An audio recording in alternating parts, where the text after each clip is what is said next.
Honey, don't leave me. You said you'd love me forever. Honey, believe me. I'll have your heart on a platter. Might you recall? We've got a small family business, and the family won't like this. Music is an integral part of today's culture and dates back to practically the dawn of time. But have you ever taken a moment to wonder why this is? What makes music so universal, so important in all of our lives? Scientists throughout the years have studied music and the effects it has on the human brain, and through this research, they've discovered that music is not only enjoyable to listen to, but also extremely mentally stimulating and even has the power to heal. It's the discovery of this power that enabled scientists and researchers to develop a special form of therapy that uses music to help individuals improve their mental and physical health. Over the course of 3 videos, we'll be looking at the history of science, of music therapy, chromotherapy, as well as a couple of case studies relating to the healing properties of both music and color. So let's get started. The concept of music being used as a form of healing dates back to the writings of Aristotle and Plato in 4th century BC, but the first well-reported anecdote about music therapy specifically appeared in professional literature in the 18th century. Richard Brown writes a text called Medicina Musica, which sparks contemplation on the relationship between music and medicine. But it isn't until the 20th century that the idea really begins to be embraced by the scientific community, and the first controlled experimentations of music therapy are recorded. They begin using music to modify moods and physical activity in an open psychiatric ward. Many milestones regarding music therapy were met that same century, such as the creation of the National Association of Music Therapy, the American Association for Music Therapy, and its Canadian counterpart, the World Federation of Music Therapy. The creation of a certification board for music therapists was also made to strengthen the credibility of the Music Association. Now, while that's all very interesting, I'm sure some of you may be saying to yourselves just how credible is music therapy? I mean, yeah, I guess it's nice to listen to and it helps calm me down sometimes, but surely that's just an instinctual thing. It can't be rooted in science. But the fact of the matter is, music and science are as tightly interwoven as Merlin and King Arthur. You can't have one without the other. Actually, I'm pretty sure science would still exist without music. Right. Okay, it's more like a mother and a child. You can't have the child without the mother, but the mother would go on just fine if she abandoned the child. I mean, that's kind of messed up, but it works. Carry on. Music is processed by every area of the brain. This is why music therapy can be used to treat a variety of different ailments. It can stimulate areas of the brain that might not be able to be accessed through other means.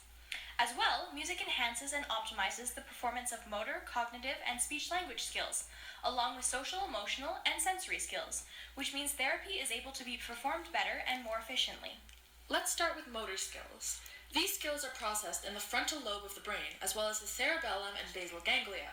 When we listen to music, the auditory stimulus ascends to higher cognitive processing areas of the brain, while simultaneously going directly down the spinal column, causing an immediate reflex-like reaction in the body's muscles, and therefore creating more organized movement.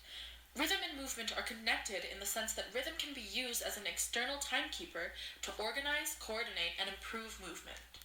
Music therapists often use music to manipulate the motor controls of someone's body, creating more functional, organized, and coordinated movements in fine and gross motor skills.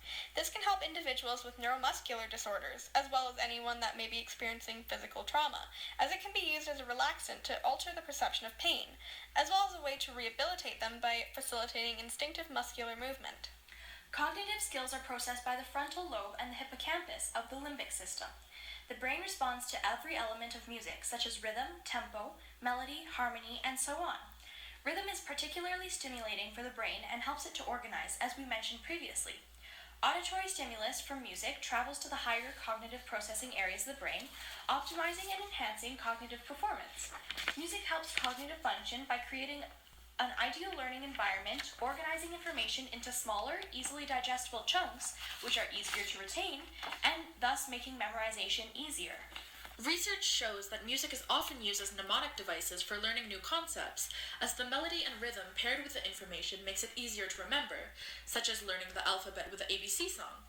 Ambient noise has also been known to boost creativity as it promotes abstract thinking. Therapists can use music to improve skills such as attention, memory, mood, and higher thought processing, which can improve academic skill. This in particular can help with those who are suffering from ailments such as Alzheimer's or trauma-induced amnesia.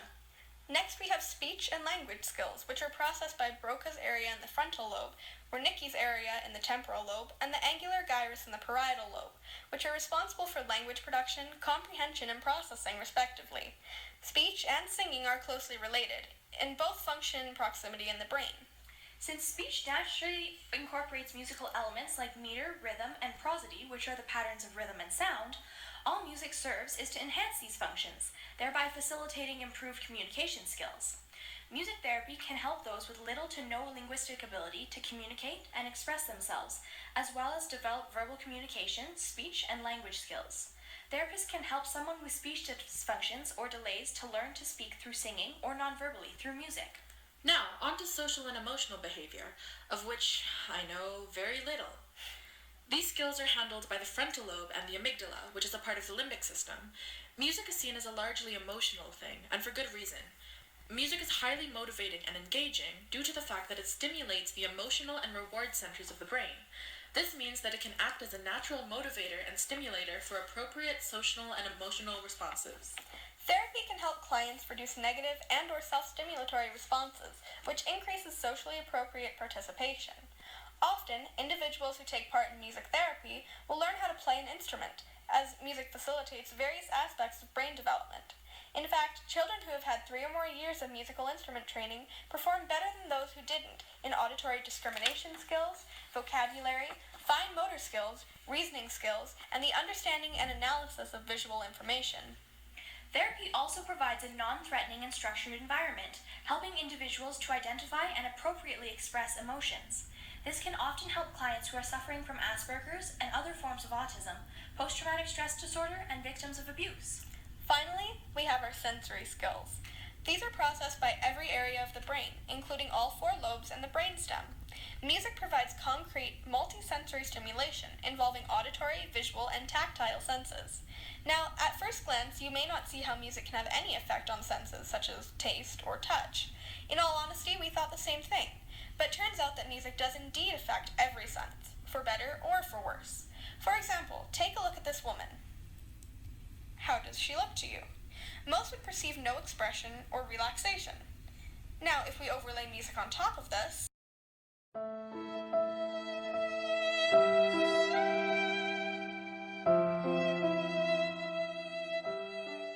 does your perception change? A study conducted by Science Direct shows that after hearing a short piece of music, participants were more likely to interpret a neutral expression as happy or sad, depending on the tone of the music they heard. Now, let's move on to taste. I'm sure you have some skepticisms, but bear with us. According to a research experiment at the University of Manchester, where they fed participants an assortment of sweet and savory foods while they listened to white noise on a pair of headphones, the individual sense of taste seemed to be altered by what they were hearing. If they liked the background noise, or if it was quiet, they seemed to enjoy the food more. If they disliked it, they disliked the food. Side note, this could be why you don't really like the food on your plate at Christmas time, because your Aunt Dorothy, who always comes over, has a voice akin to nails on a chalkboard and sure does love to talk. This could also tell why the airplane food might have a poor reputation. The sound of engines interferes with the pleasure of eating. The connection between music and hearing is fairly obvious, so all that leaves is the 2 remaining senses, touch and smell. There's less of a direct link here, but these senses are affected by music due to its close relationship with memory. For example, if you and your childhood best friend would always eat peanut butter and jelly sandwiches while watching He-Man, hearing the opening theme 20 years later may cause synapses in your brain to fire in memory, making you swear that you could smell peanuts and strawberries. Or maybe your mom would sing ABBA to you every night while she washed your hair, and so whenever you hear Dancing Queen on the radio, you can almost feel the phantom sensations of her fingers on your scalp. The brain is a strange thing. Well, that's it for now. Thanks again for watching this video, and make sure to check out our other 2 videos in the series, where we explore different case studies examining real-world applications of music therapy and chromotherapy. We hope that you learned something from this video, and that you remember every single bit of information we threw at you throughout the course of it. If you didn't, Listen to some music before you rewatch it all over again, and who knows, maybe you'll remember more. When I want to remember things, I listen to the same song on repeat.